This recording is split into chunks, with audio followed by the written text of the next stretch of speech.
Welcome. Welcome to the Masters and the Basic of Apple Vision Pro and a Beginner Guide. My name is Gagandeep Singh, a Vision OS learner and a trainer from Zipsy Games, and we will be covering up the basics and downloading the Vision OS 1.1. In case you have a problem, so I have a solution for it too, and we'll be working with the Reality Composer Pro, to interact with the 3D components.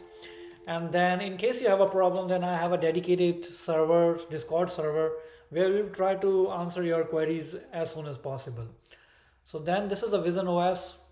This is a picture of Vision OS that I took from the one website, and this is the person to whom I am giving a credit.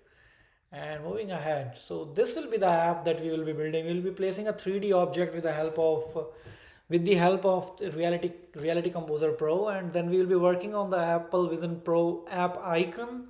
So as you can see, it has a three layer.